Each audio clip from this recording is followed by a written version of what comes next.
said to my people, slow the testing down, please. They test and they test. We got tests. If people don't know what's going on, we got tests. We got to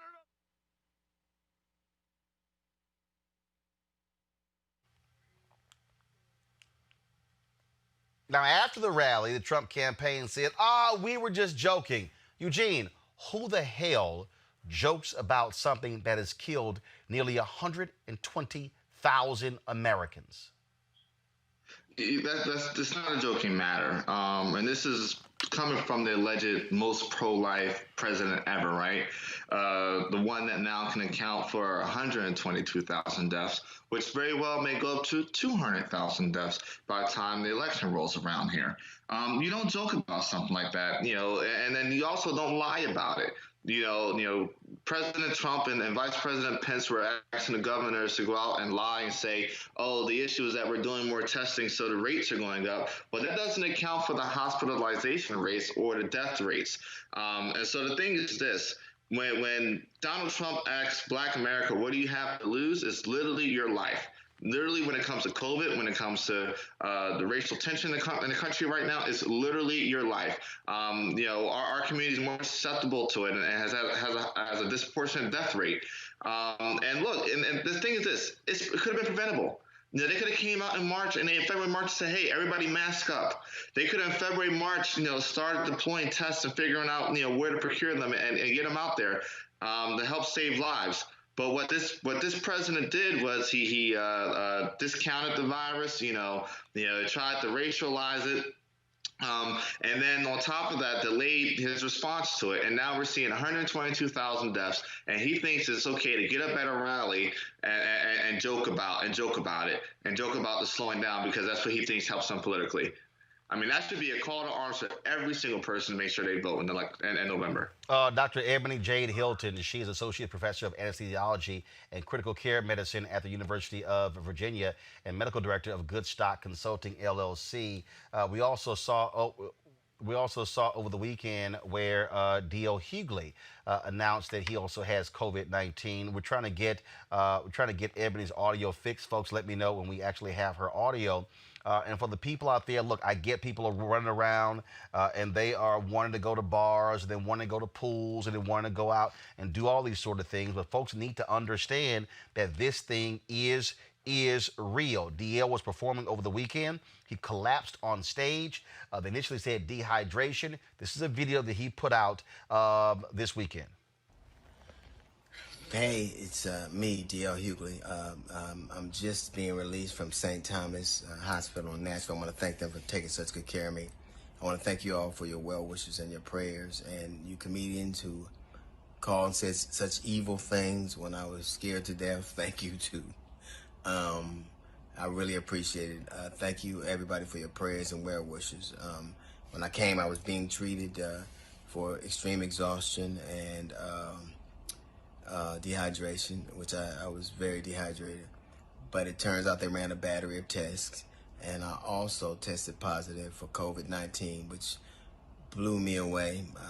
I was what they call asymptomatic. I didn't have any symptoms that, other classic symptoms. I didn't have flu-like symptoms. I didn't have shortness of breath. I didn't have difficulty breathing. I didn't have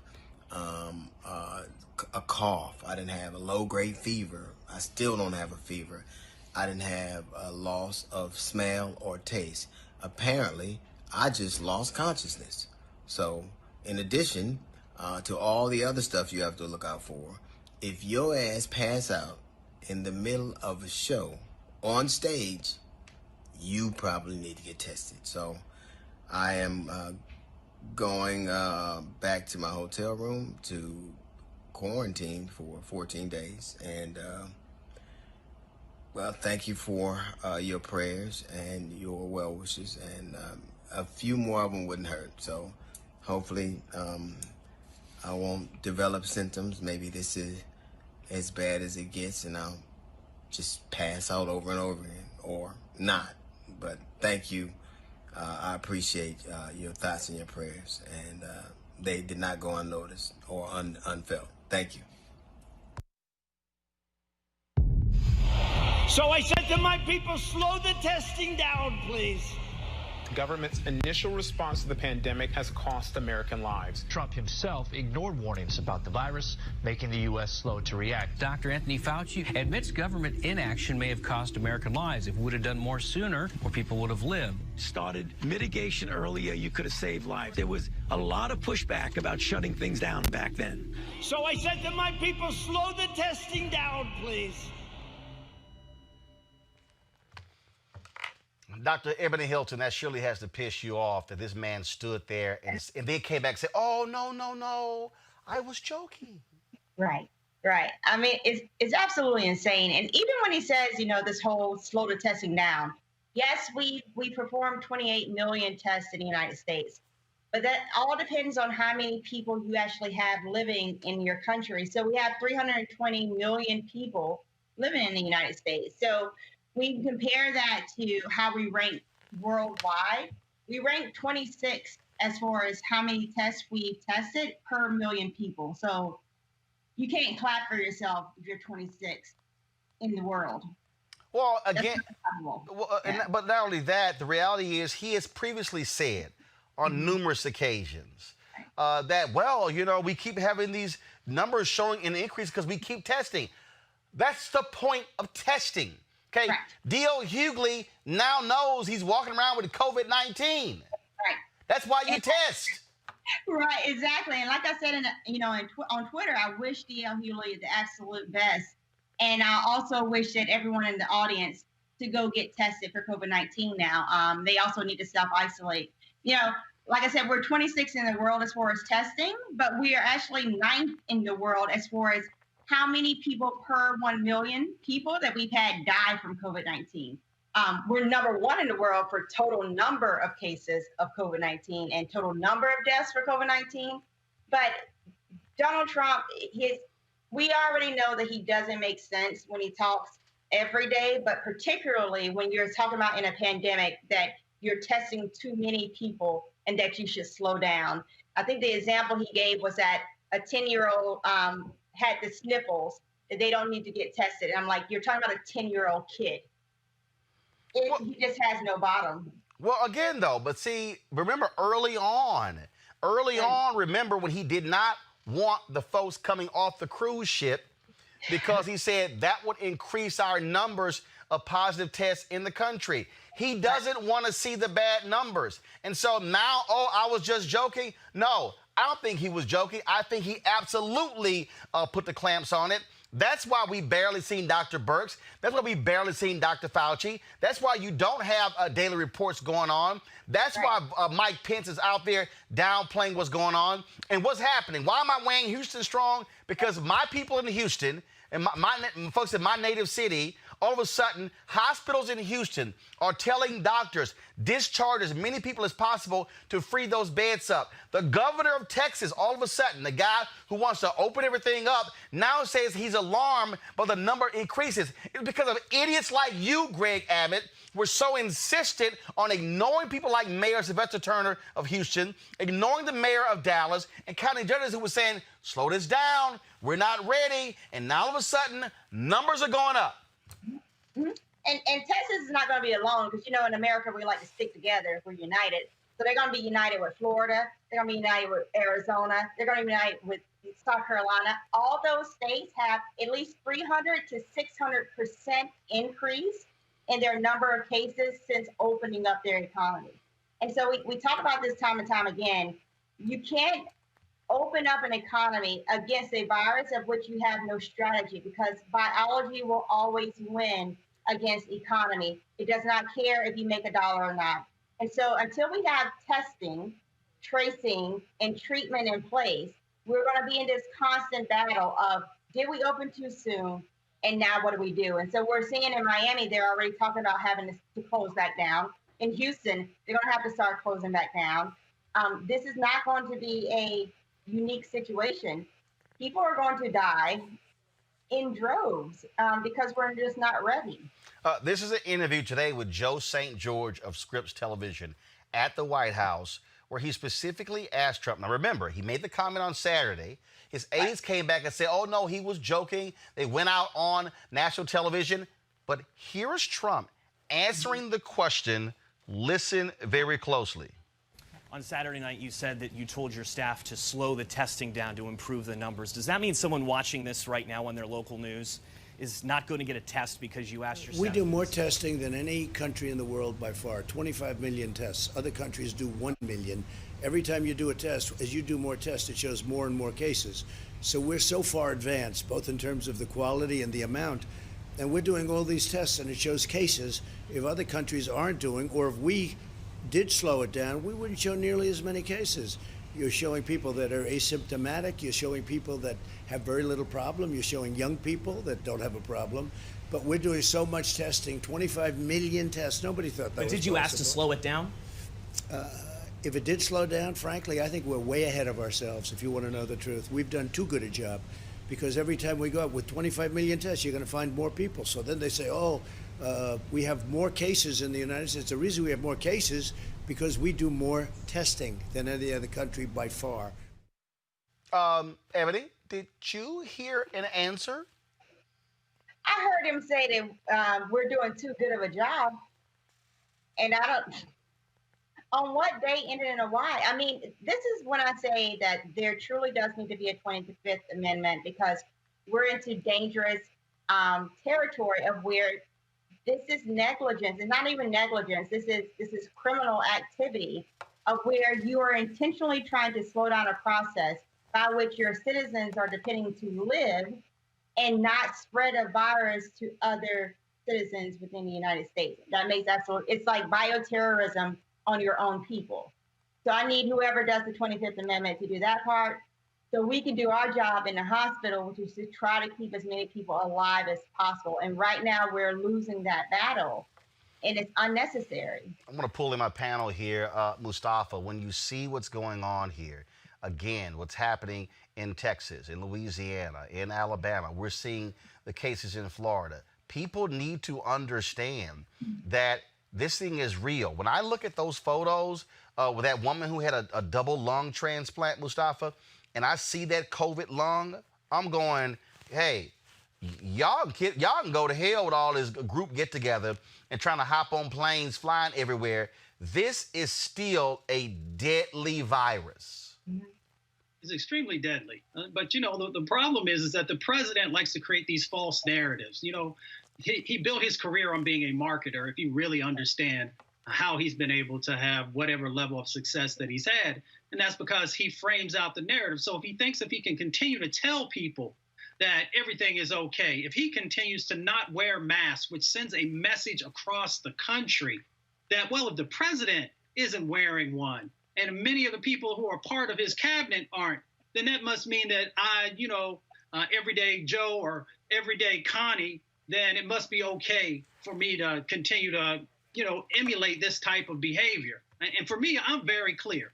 He is responsible for the 100,000 plus lives that have been lost. And he's also responsible for the trillions of dollars that have been a part of that loss. And I don't know why folks don't call it out, because lots of times if you talk to people about their pocketbooks, that may sometimes get their attention, unfortunately, before actually focusing on all the lives that have been lost, which is, of course, where we should first be focusing. Avis, this is June. July 4th is coming up. And the reality is this, Avis, people are going to congregate. And look, we saw the same thing when people out there protesting. I totally understood, Avis, why they were protesting, but was a huge fear in terms of what's going to happen when all of a sudden these folks come back with these positive tests. I know. It's so disturbing and frustrating when I go out and I see people acting like this thing is over. I'm like, it isn't, okay? I do feel fortunate living in Virginia that our governor has taken responsibility with ensuring and mandating that people wear masks when they are out in public, when they are in stores. I mean, all the stores have a sign on the door. Before you come in, you must put on a mask because they are responsible.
Hey, sir, everybody got on masks, man. Everybody got on masks, man. You want a mask, man? I got some. Bro, this is too funny, bro. Poor thing, man. Look, he got a look at it, bro. Bro, the man doing his job, bro. Just get a mask. 5 times right there, Ebony. That guy assaulted the Walmart worker, and the guy's like, dude, you got to put a mask on. And the insane thing is he looks high risk just by looking at him. And that's the crazy thing is when you pledge allegiance to Trump, for lack of better words, but when you pledge allegiance to someone who has no direction and has literally is a narcissist, a malignant narcissist, and you know that he will do any and everything just for the betterment of him, then you should also know that he will put your life at risk. And so someone who knows full well they're older and likely has comorbidities on top of that, you are literally actively almost committing acts of kind of suicide. Like, why would you intentionally want to do that in Walmart of all places? Well, but here's the deal, though. You walk. First of all, you saw that video. He's walking in, Ebony, and that's the food section. Dude, you could be breathing on food there. And in fact, this was the video from last week, from 4 days ago in Brooklyn, New York. Again, where you had one of these crazy-ass people. And the reason I'm playing these people is because, look, after the George Floyd case, we were so focused on that. The reality is, every day we're going to keep doing these COVID-19 updates because we are being most impacted. People are still testing positive. They're still dying. Although, because cable news is not focusing on it as much as they were, it's still happening. Watch this, y'all. This was in Brooklyn, New York. This is the problem. No mask, no service. You need to go. Black Lives Matter. No, you need to take this off. You need to take this off. You need to take this off. Yes. No. Yes. This is her establishment. This is her workplace. Stop. Stop. So it's a protest. It's a protest. It's a protest. It's not a protest. It's a protest. I'm making a protest. I'm making a protest. Yes. Yes, I'm making a protest. All lives matter. All lives matter. All lives matter. All lives matter. Shut up and just Wait, you guys are allowed to make a protest. I'm not allowed to make Here's a guy. Here's a guy, Mustafa. You take the Black Lives Matter sign down. And she says, no mask, no service. Now I'm trying to figure out, don't you see signs that say no shoes, no shirt, no service? What's the difference? I mean, yeah, I agree with you. I mean, we could really simplify this. Whether on the federal level, the president, if he was serious about protecting people's lives, could work with Congress, can work with governors and others and say, we're going to have a national set of requirements. And one of those requirements is that you have to wear a mask. It's not that difficult. And they could also put some of these other things in place so there is consistency. You see, the president doesn't want consistency because with consistency comes responsibility. And he does not want to be responsible in this moment for anything. He wants to have the flexibility to say, well, they decided they didn't want to do it. So that's what it comes down to. We need leadership. And with leadership, he can make sure that the country is protected because everybody would be in agreement. And he would be actually showing by wearing his own mask that it is serious and that is a priority to get our country's economy going again, because we have to make sure that we are dealing with this virus. And once we had that taken care of, then we could focus on the economy. All right, then. Ebony Hilton, your last comment, please. Right. Well, with Donald Trump, I actually don't know if he's going that deep into reasons of why he doesn't. I think it's honestly, he doesn't want to necessarily be truthful about things, for one, because he doesn't know what to do, but for two, because if he does lose this election by acknowledging that he completely flopped on all of this, he can get indicted. So I honestly just think this is let me put my head in the sand. Let me hope everyone else does too, so that I can stay in office, because I can't be indicted while I'm a sitting president. But that's why we people have to be focused to say, in November, I don't care who is on a ticket and what we have to do. We need to vote. Send in your absentee ballots. You can do your mail-in ballot now. Make those requests. Make some phone calls. Get people energized because we cannot afford to have 4 more years of this chaos. That's it. Dr. Ebony J. Hilton, we appreciate it. Thanks so much. Thank you. Y'all have a good one. All right, we'll do. Folks, when we come back, we'll talk voter suppression in Kentucky. Huge election tomorrow. How in the hell do you have normally 3,700 early voting locations or voting locations? Tomorrow, there will only be 200 in the entire state. And the county most populous for African Americans, 1. That's next. Roland Martin Unfiltered. You want to support Roland Martin Unfiltered? Be sure to join our Bring the Funk fan club. Every dollar that you give to us supports our daily digital show. There's only one daily digital show out here that keeps it black and keep it real as Roland Martin Unfiltered. Support the Roland Martin Unfiltered daily digital show by going to RolandMartinUnfiltered.com. Our goal is to get 20,000 of our fans contributing $50 each for the whole year. You can make this possible. RolandMartinUnfiltered.com.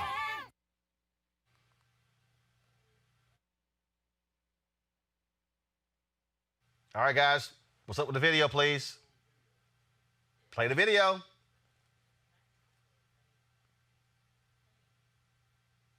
All right, there should be music to this. This is the slideshow, okay? I've only asked for the video for the past 4 days.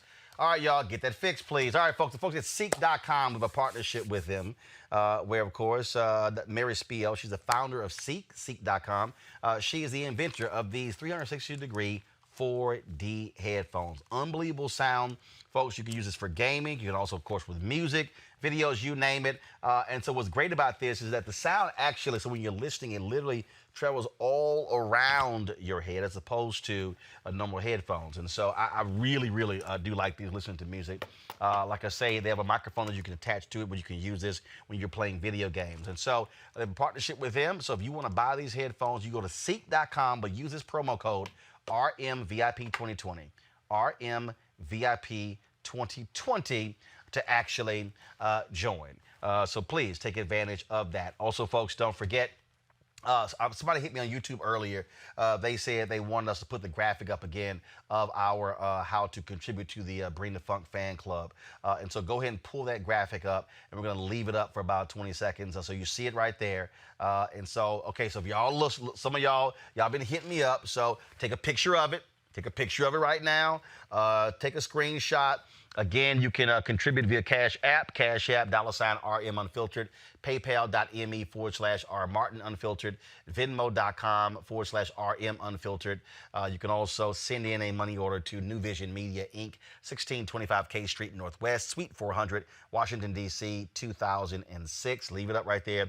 And again, folks, right now we got about 8,200 fan club members. Our goal by the end of the year is to have 20,000. So we would love to pick up another 1,800 that would get us to 10,000. And so our goal is to get our fan club members to give us $50 each.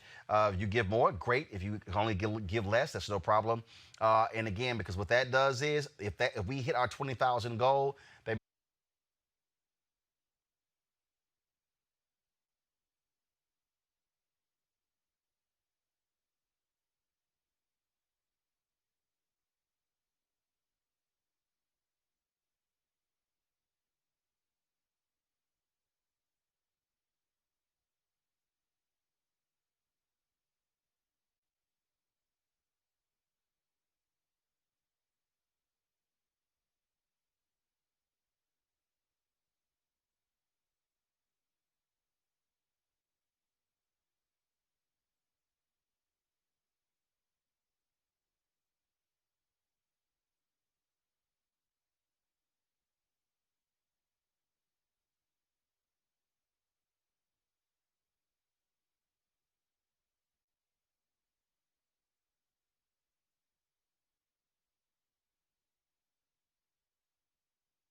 that when you can manipulate this, you can manipulate the turnout.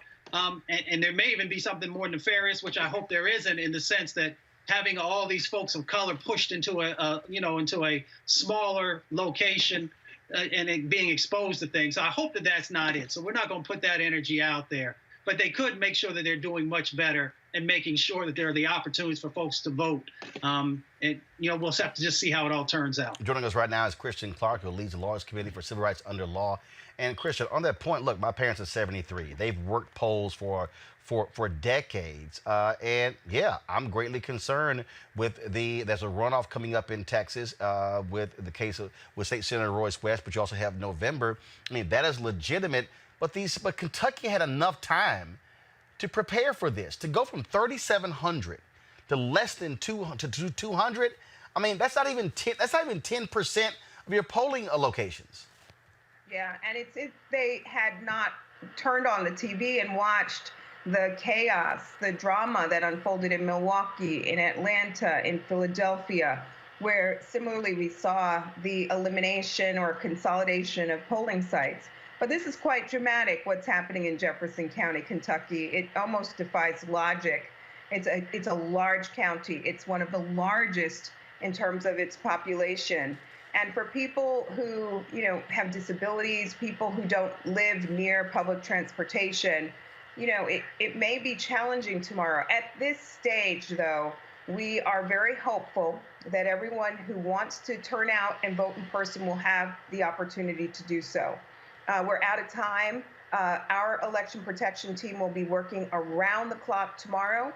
We encourage the public to call our nonpartisan hotline at 866-OUR-VOTE, 866-OUR-VOTE, if they encounter any problems voting at that expo center in Jefferson County or in accessing the few polling sites that will be in operation in other parts of the state. There are other elections happening tomorrow in New York and in South Carolina and Virginia. We will be working all day long. But, Roland, in the recent election in Georgia, we saw what happened when they shut down polling sites. People were confused about where to go. There were long lines, and we had to go to court to get poll hours extended. So if that's what it comes down to tomorrow, we're prepared to go into court to defend people's right to vote. But, you do wish that Jefferson County just came up with a better plan and gave people more than a single option on election day. But we will be vigilant and prepared to fight. And that's some 600,000 people in that county that will only have one voting location. So now, you got to deal with transportation, getting to the voting location where normally you're down. And again, that's where you have more African Americans. Half of the African Americans in Kentucky live in 2 counties. That's right. And look, I'm glad that you are spotlighting this problem. The city is actually going to run a shuttle from Union Station in Louisville to the Expo Center.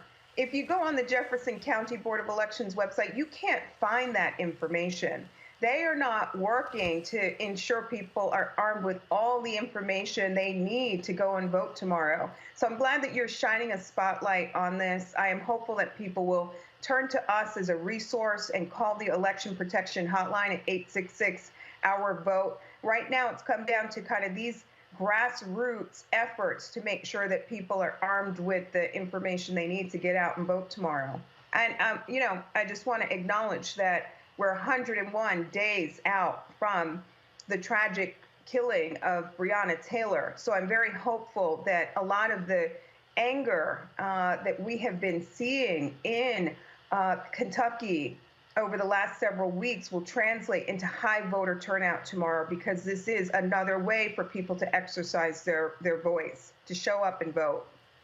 And again, the work of the Lawyers Committee for Civil Rights Under Law is extremely important because, and I tweeted this weekend to the folks, is that the reality is we can't keep saying, hey, we need folks to fight for us. We also don't have folks who are supporting, and that you're absolutely right, taking people to court, taking these states, because we're about to be into the battle for our lives. Donald Trump and Republicans, they want massive voter suppression. They are recruiting 50,000 people to be at these polls, Christian, in order to dissuade folks from voting come November. They're fighting left tooth and nail when it comes to mail-in balloting. It's real clear what they are doing.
The issue with that statement is that 2.5 weeks ago, there was a place for racism in NASCAR.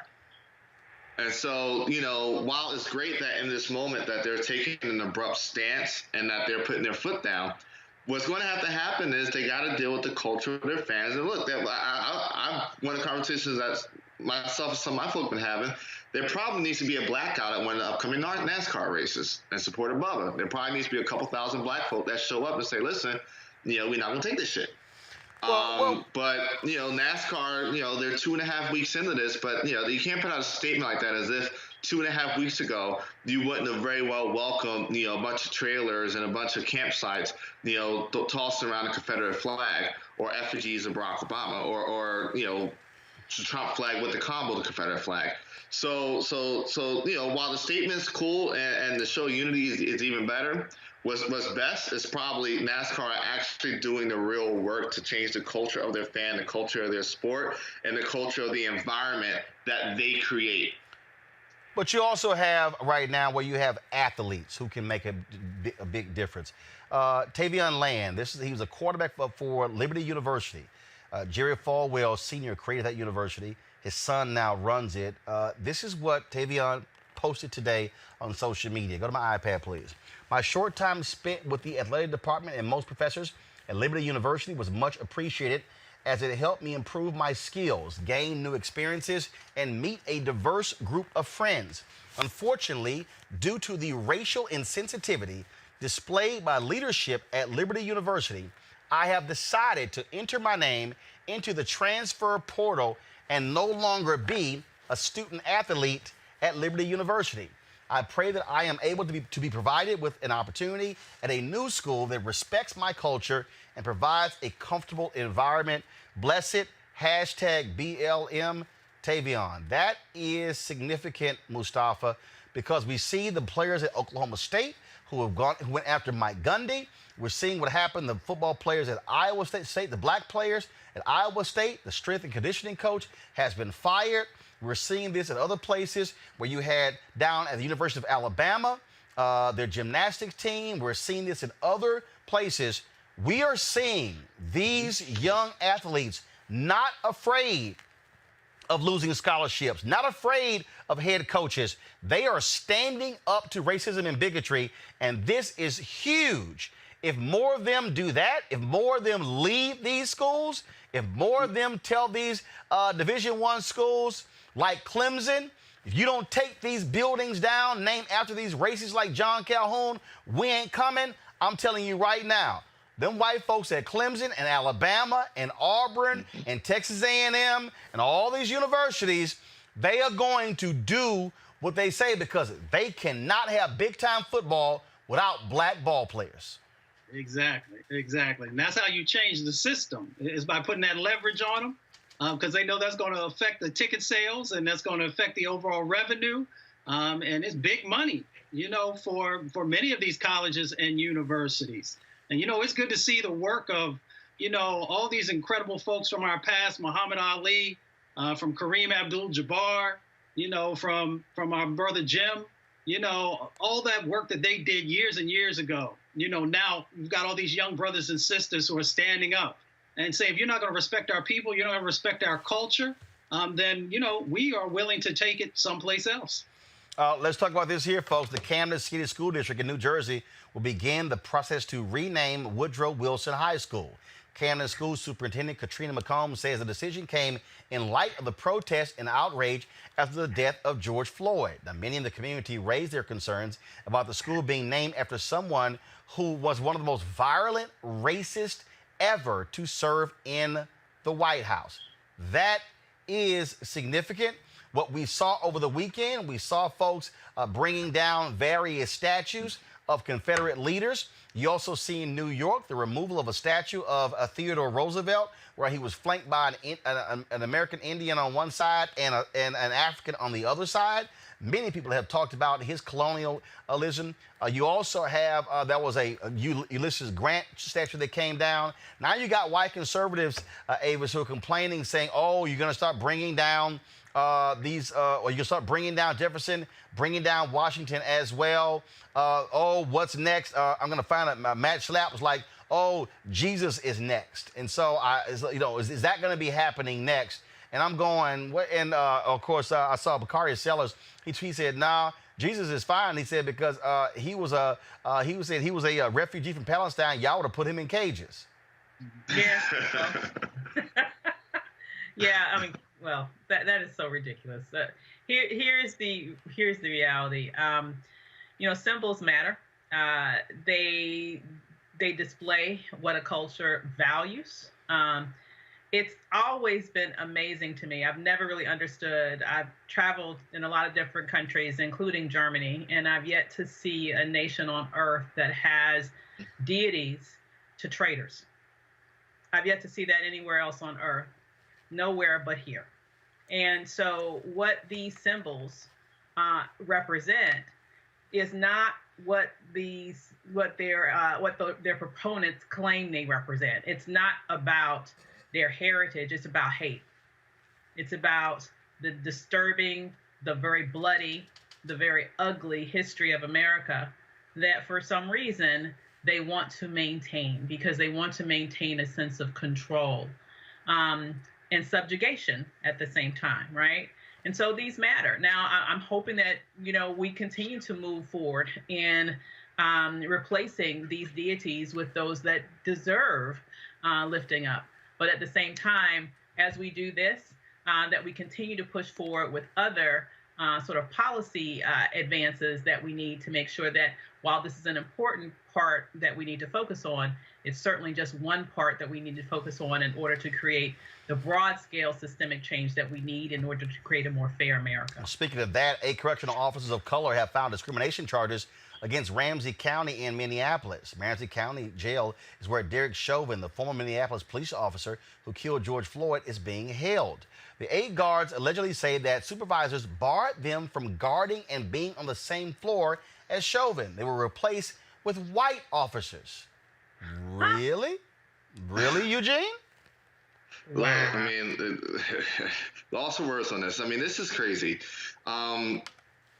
These gentlemen have not displayed the racism that came from Officer Chauvin. Their job should not be affected because he's a prisoner. They should be allowed to continue to do their jobs. And I hope the county pays them out very handsomely for violating their rights as employees. This just shows how deep systemic racism goes within law enforcement, right? Here you have an officer who was transferred outside of the county where he was, arrested and probably should be held, to a new county. And then the new county comes in and says, hey, let's get rid of all the black COs that be overseeing them. It's appalling. It's appalling, but it's what should be expected. And the thing is this, if they don't trust the black COs to watch over him because of what may happen because of what he did, how do they think black people feel when when officers like him are out in the street just running free? How about this one here? You want to talk about officers? Y'all remember the story where these 3 cops in New York said that they were poisoned at a Shake Shack? And then what did supervisors do in the union? Put a statement out and sent cops there. Roland, go to my iPad, please. And so they blocked off. They brought the crime scene tape out, went through this big old show. Y'all, guess what? Cops lied. Union lied. They checked the video. Nothing nefarious was done to the Shakes. They were not poisoned.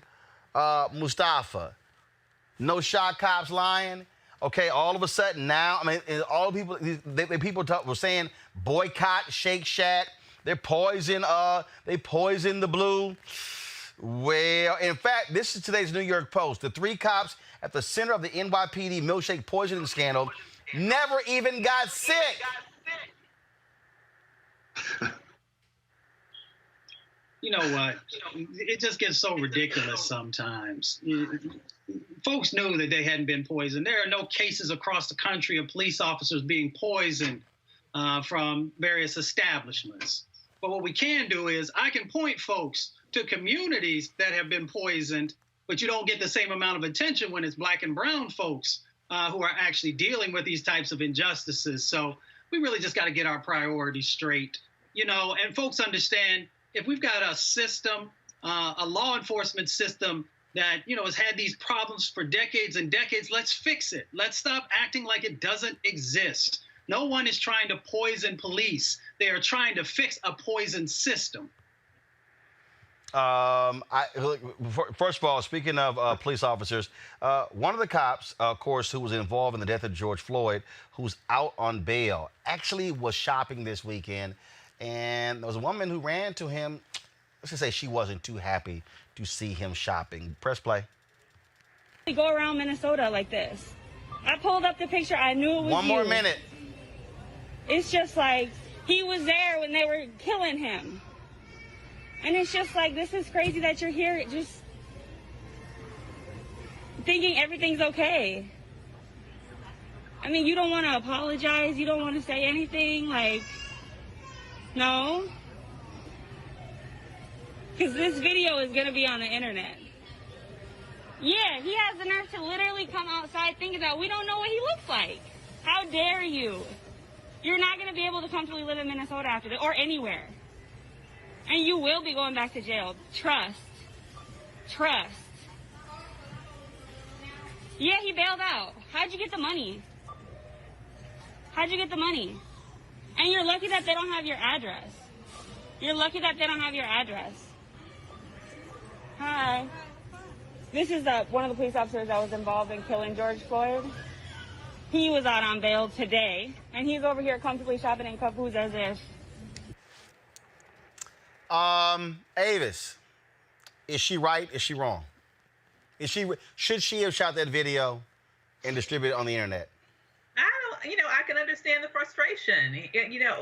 I'm sure that Mr. Floyd would like to be out getting his necessities too, but he can't because he's dead, and his family will never see him again. So he doesn't have those choices. And I think she was angry, she was upset, and he's fine. He gonna go home tonight and eat those Oreos. Ain't nothing gonna bother him. I honestly, I can't muster up an ounce of sympathy for him. Eugene. Look. If we're gonna push for a fair justice system, part of that fair justice system is that we all play by the same rules. He was able to bond out. I would like to find out how he came up with whatever is required for the $1 million bond. I think most of folk will have a hard time coming up with either the 10% or the value for $1 million bond. I think it's fine for her to shoot that video. I think at this point, he's a public figure or was a public servant. So either way, she's in the clear. And look, it should be uncomfortable for him. If he wanted comfortability, he should, protect and serve, and that protect life part of that protect and serve. So, I'm 100% okay with it. Mustafa.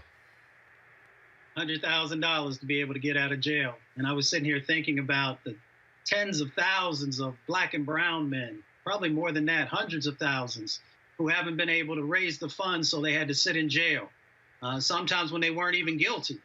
So, when we think about it in that context, it becomes even more egregious. All right, folks. I certainly appreciate it. Thank you so very much, Mustafa, Avis, and Eugene, for being on the panel today. Folks, don't forget, if you want to join our Bring the Funk fan club, please go to RolandMartinUnfiltered.com.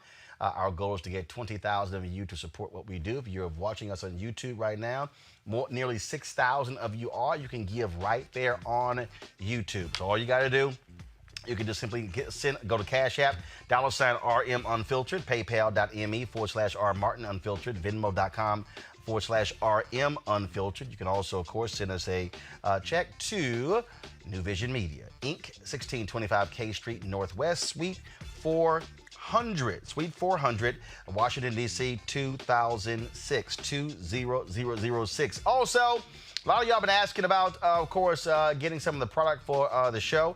Go to my iPad. If you go to teespring.com, actually go to RolandMartinUnfiltered.com. We have the link there. You can actually get some of the product for the show. You see it all right here. Is Eugene gone? Because I'm gonna show you this photo here. We got our shirts. We also have our, of course, Not the Right Kind of Black shirts. You will see that shirt right here as well. And Eugene's parents are big supporters of the show. And so let me do this here, y'all. They celebrated Father's Day in their Roland Martin Unfiltered shirts. Let me pull this up, the photos. Oh, my goodness. Where do you, Eugene, did you text it to me, or I'm trying to find? No, I know what he did. I think he posted them. I think he posted them on his Twitter page. So let me go to his Twitter page. I told him I was going to show this. His father is an alpha, and so I gotta give him some love right here on the show. So let me see if I can find media. Here we go. And so this is a photo of Eugene Craig's parents rocking their Roland Martin Unfiltered shirts and mugs. And so we certainly appreciate them being supporters of the show. So again, if you go to RolandMartinUnfiltered.com, you're going to see the link right there where you can get our gear. And so we certainly appreciate that. And so you know what we do. Our goal, very simple here, is, folks, is to give you the kind of news and information you're not finding anywhere else. And so RolandMartinUnfiltered.com. Again, if we can get 1,200 more, actually 1,800 more people, we hit 10,000 of our fans who are members of our fan club. That's hugely important because, again, y'all, we understand what's happening out here. Look, mainstream media not gonna cover our stuff. Yeah, they talking about George Floyd right now. Don't you just love all the black panelists you see in all the mainstream? That y'all know that ain't how they roll, but we do that every single day here, bringing you some of the best experts, grassroots activists, civil rights organizations who are doing the work, and so we certainly appreciate it. All right, folks, tomorrow I'm gonna have a brother from LA who posted something on Facebook seeking black editors, black video editors. But the white folks lost their mind and called him racist. We're going to have him on the show tomorrow right here in Roland Martin Unfiltered. All right, I'm going to see y'all tomorrow. Houston, stay strong. Y'all know I love my hometown. Holla!